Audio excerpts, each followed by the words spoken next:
Bonjour à toutes et à tous. Alors, bien évidemment, aujourd'hui, on va parler de la résurrection. Bien sûr, on va parler de notre Seigneur Jésus, mais on va parler aussi de notre résurrection. Amen. Alors, on vient de changer de saison, hein, et nous sommes passés donc de l'hiver, une saison en fait où tout semble mort, hein, à une saison où la vie jaillit. Alors, je ne sais pas vous, mais alors moi, j'aime regarder la nature. J'aime regarder en cette saison les arbres qui commencent à bourgeonner. J'aime regarder les fleurs qui commencent à dégager leur bon parfum, n'est-ce pas? Et vraiment, quand je vois ça, ça remplit, je ne sais pas expliquer, mais ça remplit véritablement mon cœur de joie. Et aujourd'hui, je suis dans la joie, car je crois, je suis convaincue que pour chacun d'entre nous, et je me parle à moi-même aussi, hein, et à mon chéri, eh bien, une nouvelle saison s'annonce. Amen. Une nouvelle saison s'annonce. Et je dirais que si aujourd'hui vous êtes là, et pour ceux qui entendront ce message, vous n'écoutez pas ce message par hasard. Notre Dieu se plaît vraiment à faire jaillir la vie là où tout semble mort, où tout semble perdu. Et mon époux et moi, on porte le message d'Ézéchiel 37. Et donc vous connaissez ce passage des Écritures. En fait, quand Ézéchiel est dans la vallée, littéralement tout semble mort, les eaux sont complètement desséchées et éparpillées. Tout espoir, en fait, semble complètement perdu. Et c'est ce qu'Ézéchiel voit. Mais Dieu, lui, voit autre chose déjà. Dieu, lui, il voit une armée remplie du Saint-Esprit étonnant sur ses pieds. Et je dirais, pour chacun d'entre nous, pour chacun d'entre vous, qu'est-ce que vous voyez de votre vie? Au jour d'aujourd'hui, qu'est-ce que vous voyez quand vous faites une sorte de bilan, quand vous regardez, vous prenez de la hauteur et que vous regardez votre vie? Qu'est-ce que vous voyez? Donc je laisse ça bien sûr répondre chacun pour vous-même. J'ai eu un passage dans ma vie particulièrement où tout ressemblait un peu à cette vallée d'ossements, véritablement. Tout était sec. Mais Dieu voyait déjà qu'aujourd'hui même, je vous partagerai ce message. Amen. Alors, pour toi qui m'écoutes, qu'est-ce qu'il en est? Peut-être que tes espoirs, tes rêves, euh, tes projets, enfin tout un tas de choses semblent desséchés. Et c'est ce que tu vois, toi, avec tes yeux.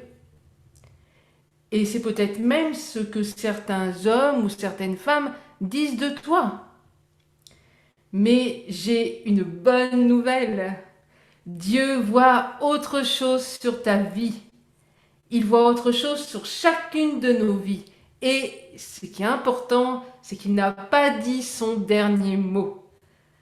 Et je suis véritablement dans l'expectative de voir ce que Dieu va faire aujourd'hui. Amen. Donc je vous propose d'aller dans Jean au chapitre 11. Alors Jean chapitre 11, c'est l'histoire de Lazare. Alors vous connaissez cette histoire, hein. Qui ne connaît pas l'histoire de Lazare? Lazare est malade et Jésus est en voyage. Et les sœurs de Lazare, Marthe et Marie, envoient un messager dire à Jésus: Seigneur Jésus, celui que tu aimes est malade. Alors, je vous laisse un petit moment imaginer ce qui se passe dans le cœur de ces femmes. Elles connaissent très bien Jésus, elles savent qui est Jésus, elles sont amies avec Jésus, et elles se disent certainement que lorsque Jésus va apprendre cela, c'est quand même son ami, eh bien il va vite venir, et puis il va guérir Lazare. Marthe et Marie, je vous l'ai dit, elles connaissent bien Jésus, et elles savent en plus que la maladie ne tient pas devant Jésus. Cependant, il nous est rapporté que Jésus, après avoir appris que Lazare était malade, resta 2 jours là où il était. Donc nous pourrions dire que Jésus ne connaissait peut-être pas la gravité de la maladie de Lazare, puisqu'il reste encore 2 jours sur place. Lazare est malade à en mourir, mais peut-être que, il l'ignorait. Mais non, il ne l'ignorait pas. Dans Jean 11, verset 4, Jésus dit « Cette maladie n'est point la mort, mais elle est pour la gloire de Dieu, afin que le Fils de Dieu soit glorifié par elle. » Écoutez encore cette déclaration. Cette maladie n'est point à la mort. Amen.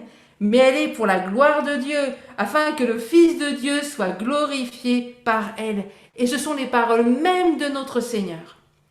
Et au verset 14, Jésus dit « Je vous le dis ouvertement, Lazare est mort. » Donc, Jésus connaissait parfaitement la situation.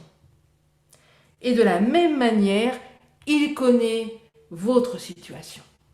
Il connaît ta situation. Quand Jésus arriva, Lazare était déjà mort. Ça faisait 4 jours qu'il était dans le sépulcre. Et chacune leur tour, les sœurs, elles vont venir voir, les sœurs de Lazare vont venir vers Jésus et dire « Mais Seigneur, si tu avais été ici, notre frère ne serait pas mort. » L'œil humain, en fait, voyait la mort et plus aucune possibilité de vie. Mais l'œil de Dieu, lui, voyait déjà la pierre ôtée et Lazare tenir sur ses pieds, rempli de la vie de Dieu. Amen. Je crois que si nous prenions connaissance de ce que Dieu voit sur notre vie, si tu prends conscience de ce que Dieu voit sur ta vie, eh bien, je peux t'assurer que tu vas changer de perspective et Dieu n'est jamais en retard. Comme dans cette histoire qu'on vient de voir de Lazare, Dieu n'est jamais en retard. Il est au-dessus de tout. Il peut tout. Amen. Il peut tout. Je vous propose maintenant d'aller dans Ésaïe, chapitre 53, versets 4 et 5. Ésaïe 53, versets 4 et 5. Voici ce que nous dit ce passage des Écritures. « Or, il supportait les maladies qui auraient dû nous atteindre, il subissait le châtiment que nous méritions. » Jésus s'est chargé de nos infirmités et il a porté nos maladies. Et si nous pouvons avoir la paix, c'est parce qu'il a subi le châtiment à notre place. Il nous a rachetés de la malédiction de la loi et en lui nous pouvons vivre. Alléluia. Donc Jésus est cloué sur une croix, puis à sa mort il est mis dans un sépulcre. Tout espoir, là aussi, semble perdu. La mort, en apparence, a gagné. C'est ce que l'œil voit. Alors imaginez un peu la déception des disciples. En fait, ils devaient se dire, mais maintenant, tout est terminé. Il n'y a plus d'espoir, notre maître a été crucifié. Comme dans la vallée d'Ézéchiel, comme pour Lazare, la mort semblait avoir gagné.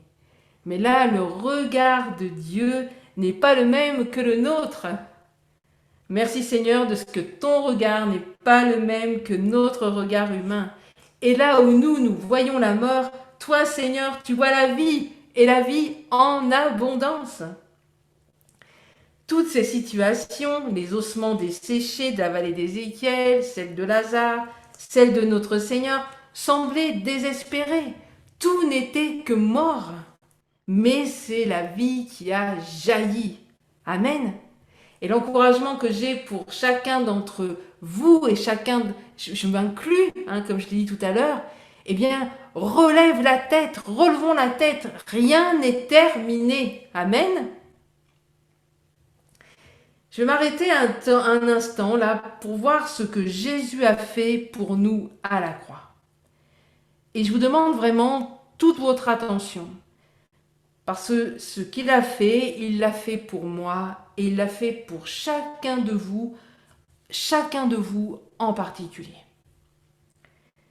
Et ce que Christ a fait à la croix, c'est nous qui aurions dû le subir. tout ce qu'il a accompli, c'est nous qui aurions dû le subir. Et chaque instant de la croix n'est que souffrance et douleur, mais pourtant c'est source de vie pour nous. Et donc je rappelle à nouveau ce passage d'Ésaïe 53, 5, « Mais il était blessé pour nos péchés, brisé pour nos iniquités, le châtiment qui nous donne la paix est tombé sur lui, et c'est par ses meurtrissures que nous sommes guéris. » Donc chaque coup porté sur notre Seigneur a un sens pour nous aujourd'hui. Notre Seigneur a reçu des coups de verge. Combien de calomnies, de médisances, de moqueries, de paroles blessantes prononçons-nous, chacun d'entre nous, et je m'inclus là encore. Combien de personnes avons-nous tuées avec la langue? Chaque coup de verge nous a libérés de la peine que nous aurions dû subir pour tous ces propos que nous avons prononcés. Notre Seigneur Jésus a porté une couronne d'épines. Et chaque épine porte un nom. Combien de pensées malsaines nous entretenons? Des pensées de haine, parfois de jalousie, des pensées de convoitise. Combien de fois nous nous sommes crus meilleurs, plus forts, plus intelligents, peut-être même dénigrant les autres dans nos pensées. Et à cause de cela, la tête de Jésus a été transpercée par toutes ces épines, pour que nous ne soyons pas transpercés. Ses mains ont été clouées. Les mains de Jésus ne servaient qu'à bénir, qu'à partager, qu'à guérir, qu'à encourager. Mais nos mains, combien de fois nos mains n'ont pas applaudi ou mis une tapote sur quelqu'un pour l'encourager. Mais au contraire, elles ont des fois servi à montrer du doigt une personne. Même parfois, nous avons montré le poing. Combien de fois nos mains auraient dû servir à donner, à partager, mais nous avons été avares et nous avons préféré garder des choses pour nous. Combien de fois ces mains ont servi à pousser quelqu'un alors qu'elles auraient dû être tendues pour aider une personne à sortir du trou, une personne à se relever. Et je rajouterai que dans les temps qui viennent, eh bien, nos mains vont devoir servir à aller chercher ceux qui sont en train de se noyer, d'aller les tirer pour les ramener sur le radeau. Et toutes les fois qu'on a utilisé nos mains, comme je viens de le dire, eh bien, se rapporte à ce que Jésus a vécu. Et les mains de Jésus clouées seraient dû être les nôtres. Ses pieds aussi ont été cloués. Et les pieds de Jésus, ils étaient porteurs d'une bonne nouvelle. Et ses pas se dirigeaient vers les personnes en souffrance. Qu'en est-il de nos pieds? Marchons-nous dans les traces du Seigneur Jésus, ou nos pieds ont-ils toujours tendance à courir au mal?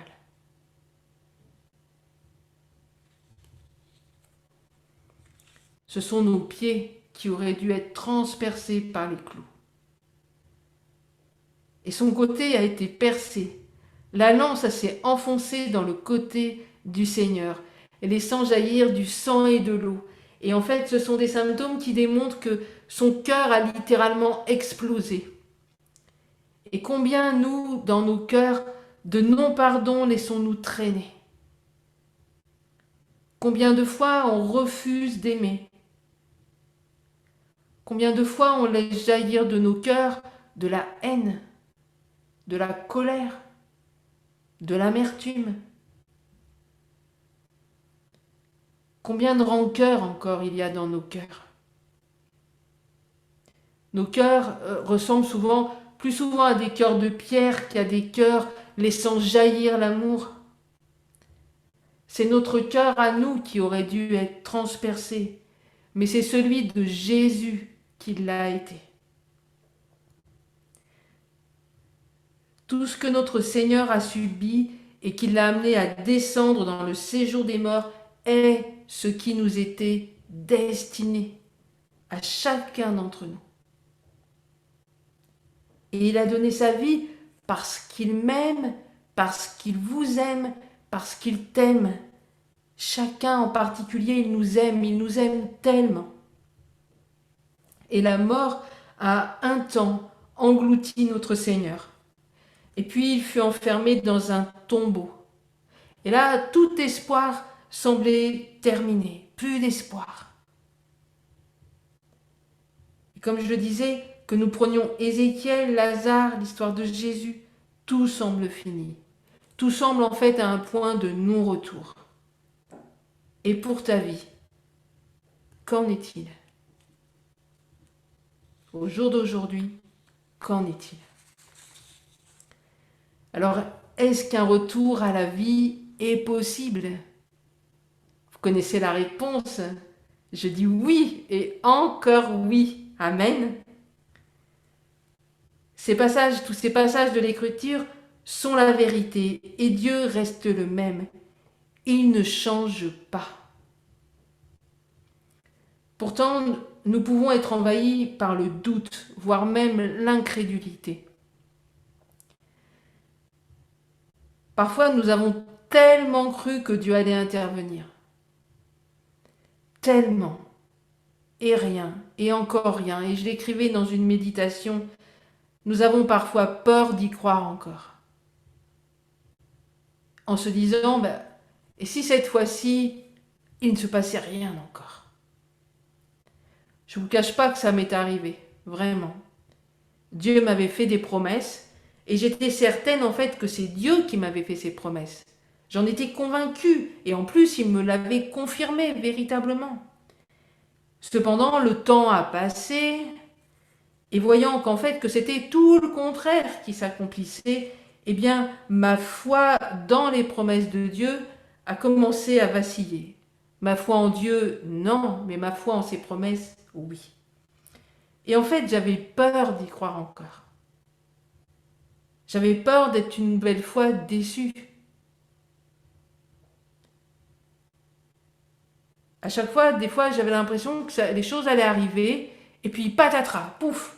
C'est comme si que d'un seul coup, tout comme un château de cartes, hein, ça commence à grimper, puis boum, tout s'écroule. Et c'était la grosse déception. Et ce qui fait que j'avais tellement peur d'y croire encore.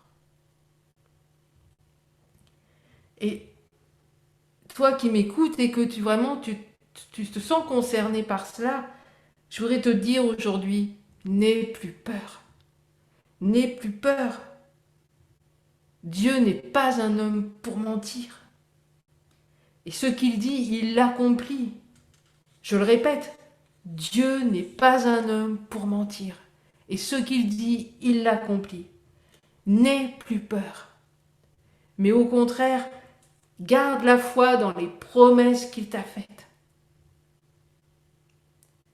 Hébreux chapitre 11, verset 1 nous dit « Or la foi est une ferme assurance des choses qu'on espère, une démonstration de celles qu'on ne voit pas. » Une ferme assurance de quelque chose que tu ne vois pas encore, mais qui pourtant déjà existe pour le Seigneur. Habakkuk, chapitre 2, verset 3 nous dit « Car c'est une prophétie dont le temps est déjà fixé. » Waouh, dont le temps est déjà fixé. Elle marche vers son terme.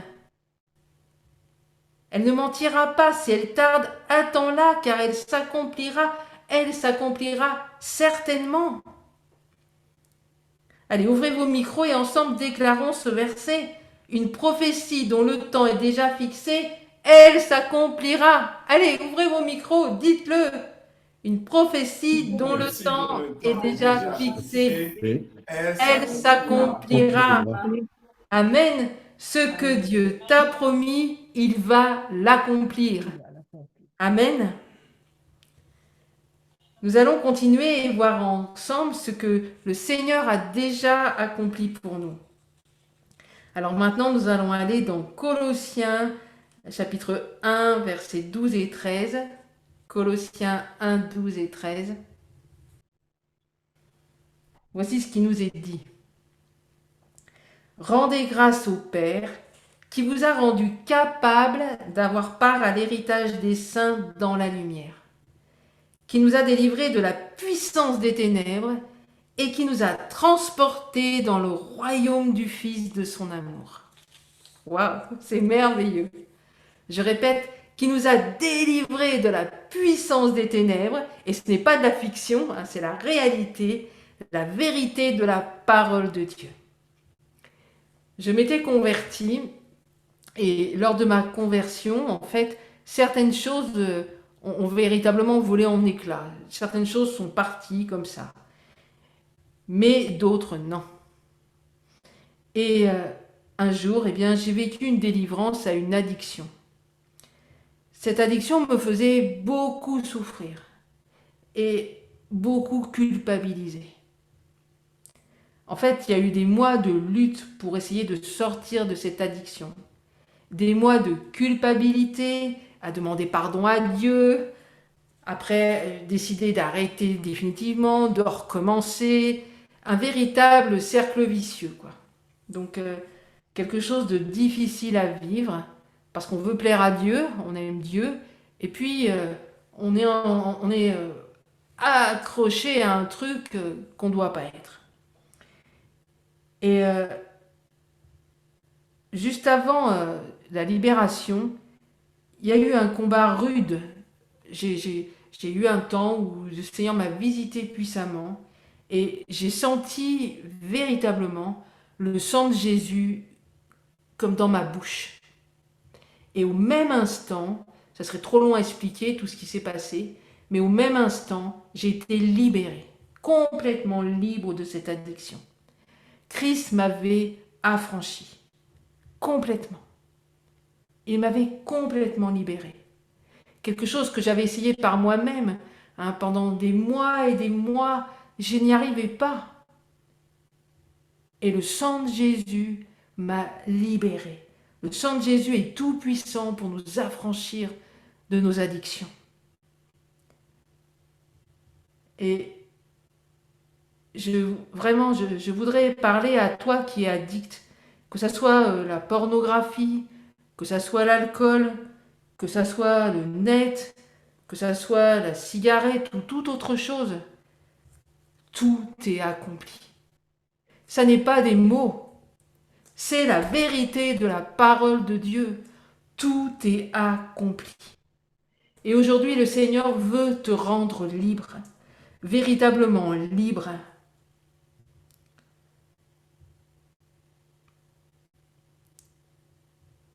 Il n'y a pas d'effort à faire. Je pense qu'il est important de... Je parlais encore hier à une sœur qui a une addiction et elle était enfermée dans la culpabilité et quelque part, c'est ce qui l'empêchait de pouvoir comprendre que Dieu l'aime malgré son addiction. Bien sûr, Dieu n'aime pas nos addictions, n'aime pas tout cela, mais Dieu nous aime. Et il a donné sa vie à la croix. Tout ce qu'on a vu tout à l'heure, tout ça c'est arrivé pour que nous puissions être libres. Donc c'est véritablement le temps, je crois, pour vous, peuple de Dieu, de devenir libre. Hein. Le Seigneur avait montré une fois que le peuple de Dieu avait des chaînes aux mains et aux pieds. Et le Seigneur veut libérer son peuple. Le Seigneur veut te rendre libre de ce qui te retient encore captif. Amen. Je peux entendre un amen. tout le monde a le micro coupé. Amen.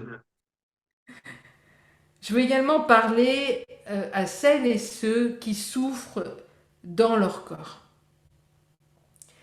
Alors, es-tu malade? La parole de Dieu nous dit dans Ésaïe 53, « Cependant, ce sont nos souffrances qu'il a portées, c'est de nos douleurs qu'il s'est chargé. » Et c'est par ces meurtrissures que nous sommes guéris. Je répète encore, c'est par ces meurtrissures que nous sommes guéris. C'est plus qu'une promesse, là encore. C'est plus qu'une prophétie que quelqu'un te donnerait. C'est la parole de Dieu. C'est déjà accompli. Jésus s'est chargé de tes douleurs.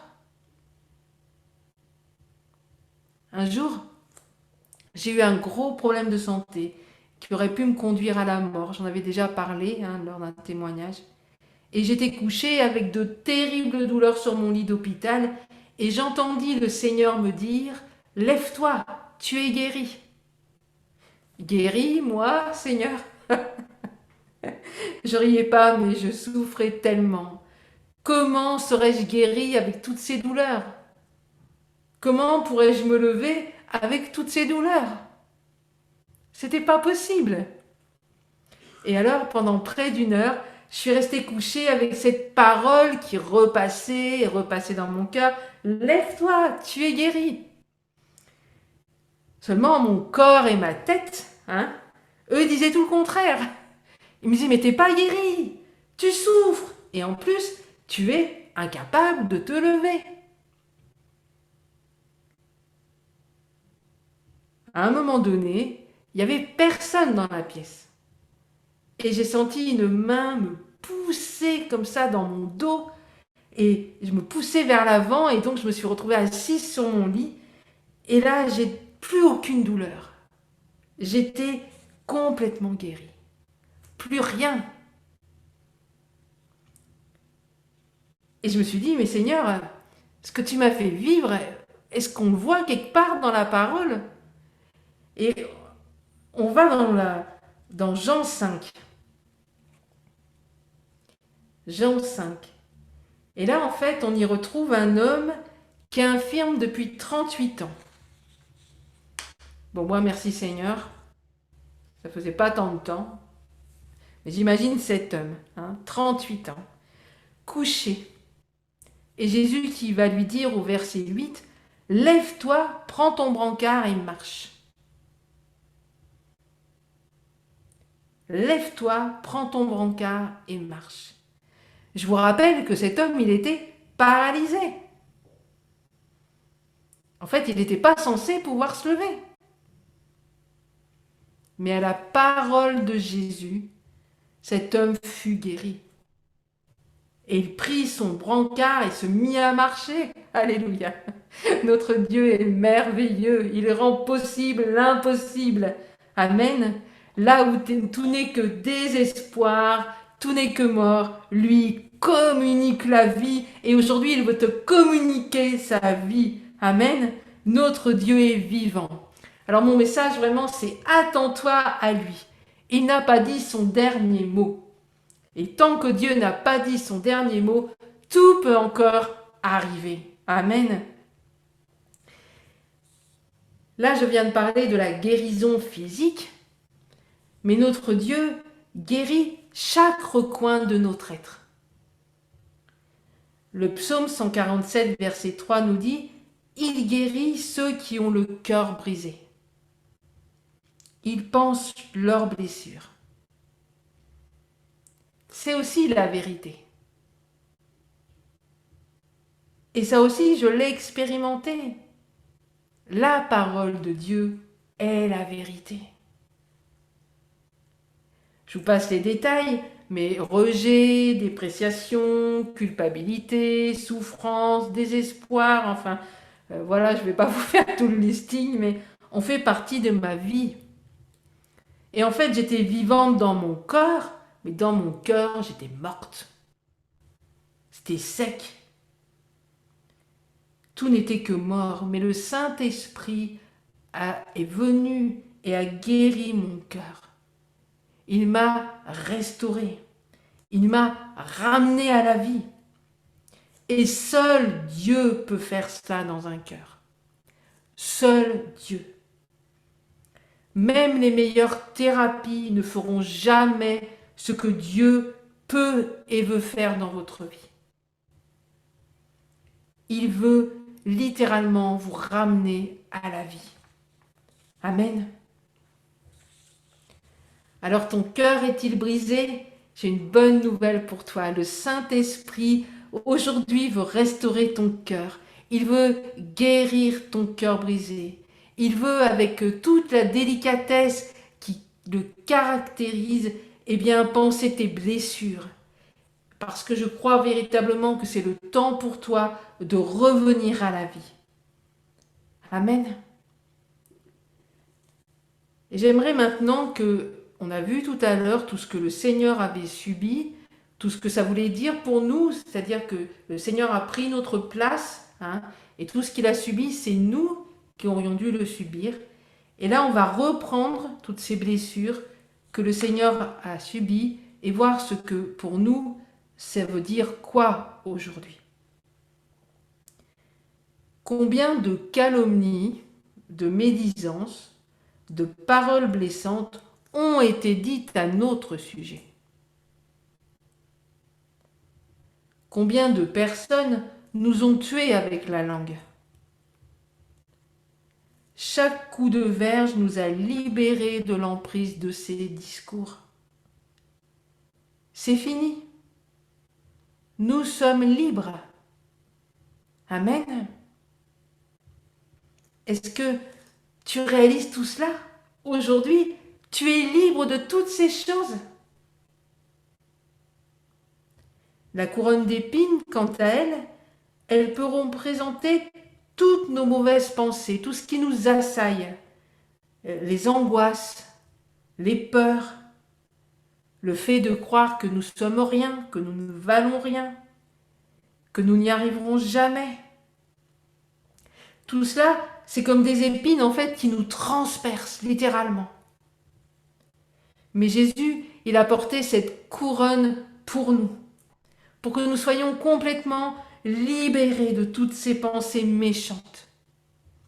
Et qu'au contraire, tout ce qui est pur, agréable, digne de louange, soit l'objet de nos pensées. Aujourd'hui, cela est possible pour toi, pour chacun d'entre nous. Amen. Ces mains clouées, combien au milieu de nous ont reçu des coups de la part de mains méchantes? Cela peut être dans l'enfance, certains même à l'âge adulte. Combien également ont vécu la douleur du découragement et du rejet? Pas de partage pour nous, mais le rejet complet de nos personnes. Tous ces agissements réalisés contre ta personne ont été cloués à la croix. C'est terminé. Maintenant, tu es pleinement accepté, pleinement aimé. Tu ne seras plus arraché comme des bras d'une maman. Mais rien, la parole de Dieu nous le dit, rien ne peut nous séparer de l'amour de Christ. Rien. L'acceptes-tu? Le crois-tu? Rien ne peut te séparer de l'amour de ton Seigneur. Rien. Ses pieds cloués. Les pieds de Jésus étaient porteurs de bonnes nouvelles et il savait où il devait aller.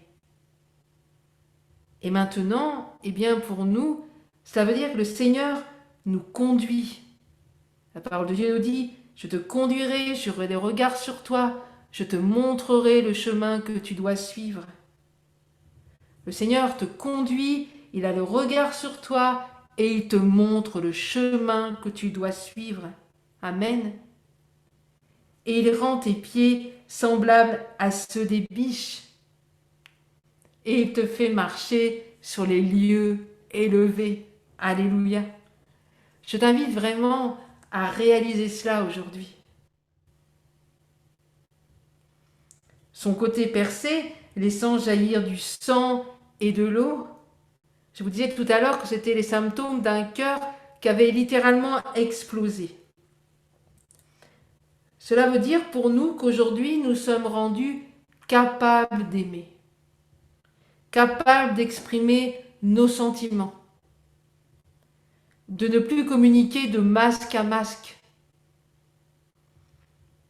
Nous pouvons laisser jaillir la vie qui est en nous au travers de l'amour. Amen. Saisissons en nos cœurs et entrailles tout ce que Dieu a accompli pour chacun et chacune de nous. Je dirais aujourd'hui, saisis véritablement ce que Dieu a accompli pour toi. C'est le temps vraiment de vivre ta Pâque, de vivre ta résurrection. Par toutes ces meurtrissures, tu es guéri. Guéri, ça veut dire que tu es sauvé. Mais ça veut dire aussi que tu es délivré, que tu es guéri dans ton corps, mais aussi dans ton esprit, dans ton âme. Tu es restauré. Ça n'est pas pour demain. C'est maintenant, c'est aujourd'hui. Tout cela, c'est acquis. Nous l'avons acquis par le sacrifice de Jésus à la croix. Nous sommes le week-end de Pâques. Et donc, je ne vous apprendrai rien en vous disant que Pâques, ça signifie passage. C'est le passage de la mort à la vie. Notre Seigneur est ressuscité. Il est sorti du tombeau. Il est vivant. Il est vivant. Souvent, on se comporte comme si notre Dieu, il était mort. Mais notre Dieu, il est vivant. Amen. Et je dirais, c'est le temps pour toi de passer de la mort à la vie. L'autre jour, on regardait un film. Et il y avait dans ce film la porte du futur. Donc, il y avait une porte qui s'appelait la porte du futur. Et donc, on voyait des hommes et des femmes avancer vers cette porte. Et ils commençaient donc à passer une main comme ça. Et tout doucement, on les voyait avancer. Et puis après, ils passaient une épaule. Et hop, d'un seul coup, ils étaient comme engloutis. Et ils étaient transportés dans le futur. Et aujourd'hui, vraiment, ce que j'ai sur mon cœur, c'est de passer la porte de notre futur, de rentrer dans notre futur par cette porte qui est Jésus. Amen. Passer du pays de l'esclavage au pays où coule le lait et le miel. C'est pas un film de fiction là, c'est une réalité. Passer d'un lieu ténébreux à un lieu rempli de lumière. On a changé de pays, les amis. On passe d'un lieu de tristesse, de tourmente, de douleur, de souffrance, à un lieu de joie, de paix, de consolation, de pleine santé, tant physique qu'émotionnelle. Les choses sont véritablement passées. Nous sommes affranchis. Nous sommes dans une nouvelle vie. Nous sommes dans un nouveau lieu. Assis et assises dans les lieux célestes en Jésus-Christ. Là, dans les lieux célestes où toutes choses sont rendues possibles. Et aujourd'hui, je crois que véritablement, dans différents domaines de nos vies, eh bien, certains qui sont là à l'écoute de ce message ont besoin de reprendre vie. Le Seigneur veut ramener à la vie. Tout est accompli. Je dirais, écoute vraiment le Seigneur te dire, je rallume ma caméra, voilà. Écoute vraiment le Seigneur te dit, ne t'ai-je pas dit que si tu crois, tu verras la gloire de Dieu. Ne t'ai-je pas dit que si tu crois, tu verras la gloire de Dieu. Je crois que véritablement Dieu est en train de faire quelque chose. Il est en train de se passer quelque chose. Et je dirais qu'aujourd'hui est le jour de ta délivrance. Amen. Aujourd'hui est le jour de ta délivrance. Aujourd'hui est le jour de ta consolation. Aujourd'hui est le jour de ta guérison. Aujourd'hui est le jour de ta restauration. Je veux déclarer qu'au nom de Jésus, aujourd'hui n'est pas un jour comme un autre. C'est le jour où le Seigneur te fait sortir de ton sépulcre, te fait sortir de ta cachette. Amen.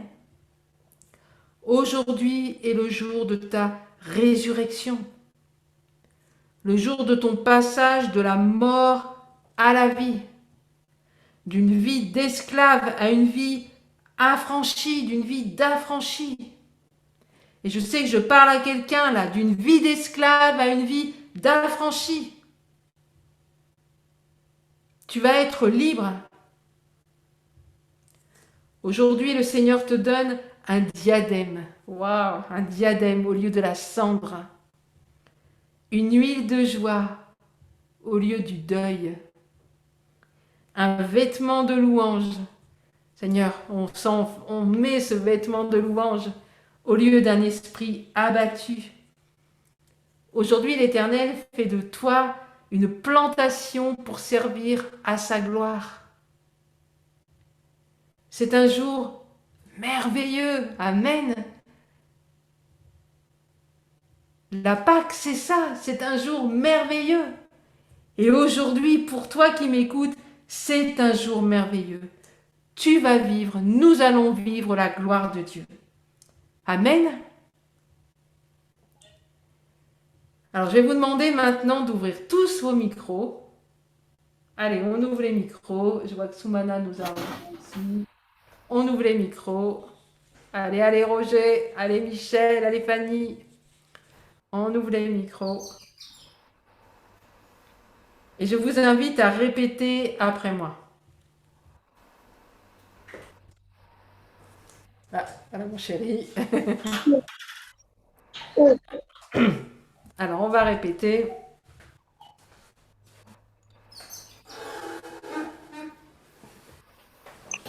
J'attends qu'il s'installe. On répète après moi. Saint-Esprit, Saint-Esprit, je m'attends à toi. Saint-Esprit, je m'attends à toi. Viens des quatre vents, viens des quatre vents, souffle sur moi souffle sur moi, Souffle sur moi et que je revive. et que je revive. et que je revive. Certains au milieu de nous sont déjà en train de vivre quelque chose, je pense, et d'autres sont interpellés par le Seigneur par rapport au message, au partage que je fais. Je vous invite à vous manifester par un petit signe de la main ou en disant votre prénom, notamment sur Telegram, et nous allons prier pour vous. Je pense qu'il est déjà en train de se passer quelque chose. Les ossements vont reprendre vie. Amen. Alléluia, Jésus. Merci Seigneur. N'hésitez pas à vous manifester. Gloire à toi, Jésus. Alléluia, Seigneur.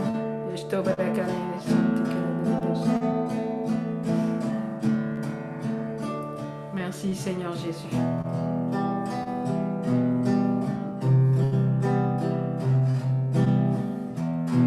Gloire à toi, Seigneur. Manifeste-toi, Saint-Esprit. Nous nous attendons à toi, Saint-Esprit. Tu es le Dieu de l'impossible, Seigneur. Et c'est toi qui rends toutes choses possibles, Seigneur. C'est toi qui fais ton œuvre dans les cœurs, dans les vies, Seigneur. Amen, Seigneur Jésus. Seigneur, nous allons prier pour ceux qui se sont manifestés. Merci, Seigneur. Merci. J'ai d'abord une parole pour Michael. Je pense que tu te reconnais dans le fait des calomnies, la mauvaise réputation. Et il y a encore certaines choses qui sont que des traces, mais qui sont encore là. Maintenant, le Saint-Esprit touche. Amen. Le Saint-Esprit touche. Je dois voir laquelle la meilleure des santé. Tu peux être dans le repos. Tu n'as rien à prouver. Saint-Esprit, merci de toucher notre sœur. Amen, Seigneur Jésus. Je dois voir laquelle la santé. Tu viens enlever ces traces, Seigneur Jésus.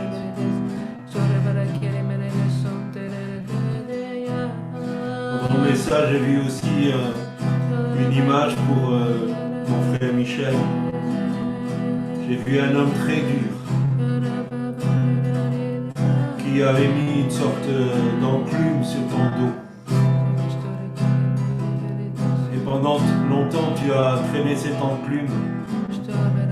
Ça t'a beaucoup fatigué. Et aujourd'hui, tu n'es pas encore pleinement libre de ce poids qui a été mis sur toi. Le Seigneur touche et enlève ce poids afin que tu puisses encore t'élever davantage.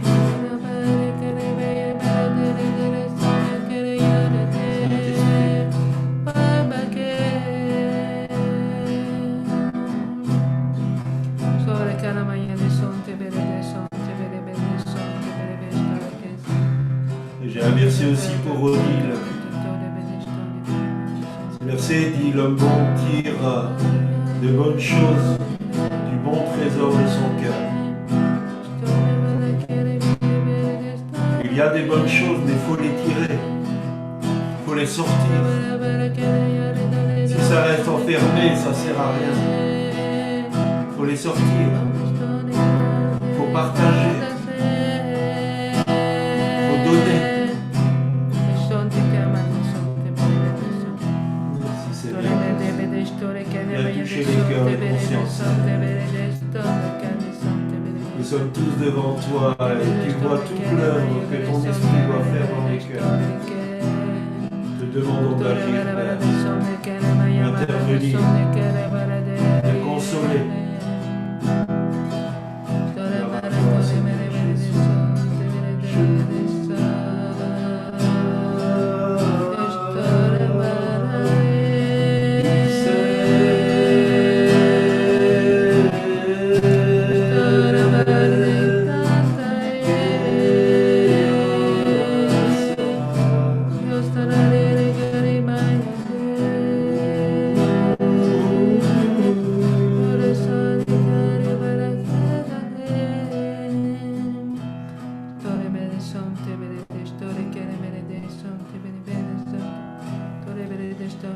Les anges tournent autour du trône, des vieillards et des êtres vivants se prosterner sur leur face devant le trône. Ils glorifièrent Dieu en disant la louange, la gloire, la sagesse, l'action de grâce, l'honneur, la puissance et la force. Amen.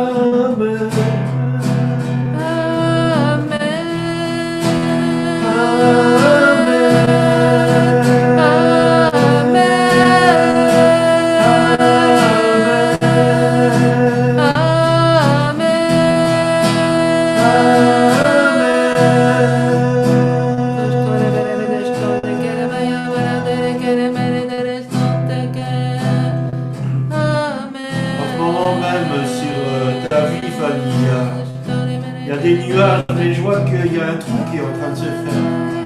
Il y a une percée. Et cette percée amène du prophétique sur ta vie. Ose. Ose. Amen, Seigneur Jésus. Merci, Seigneur. Alléluia, Jésus. Je te Tu es addict, mais le Seigneur n'est pas pris au dépourvu par ton addiction. Laisse-le te toucher cet après-midi. Il veut vraiment te toucher et te libérer de cette addiction. Sois libre au nom de Jésus, maintenant. Sois libéré au nom de Jésus.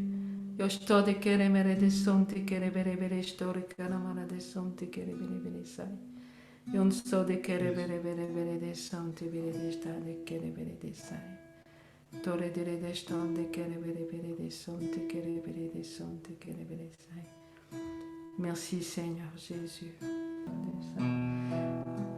Je vois quelqu'un avec un seau d'eau et dans sa maison il pleut. Et cette personne, eh bien, elle court comme ça pour essayer de récupérer la pluie un peu partout. Et Seigneur, c'est comme si Dieu disait, mais maintenant reste où tu es, laisse-toi visiter. Je vais laisser la pluie tomber, la pluie du ciel tomber sur toi. Ne cours pas à droite, ne cours pas à gauche pour entendre, pour sentir cette pluie, pour récupérer cette pluie.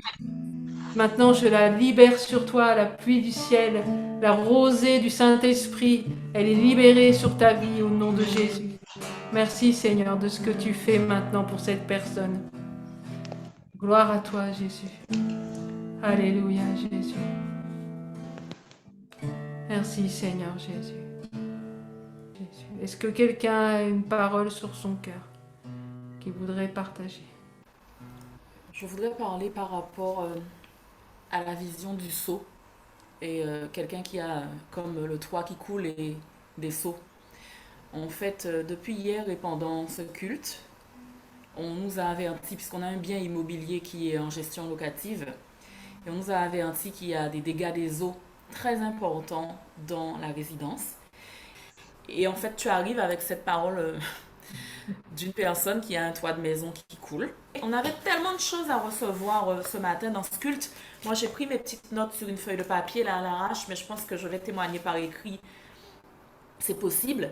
J'ai beaucoup reçu et je bénis Dieu pour ce temps. Et je pense que je devais vraiment être là ce matin. Alors Olivier, si tu veux tenir la main de ta chérie, on va prier pour vous particulièrement. Amen. Merci Seigneur.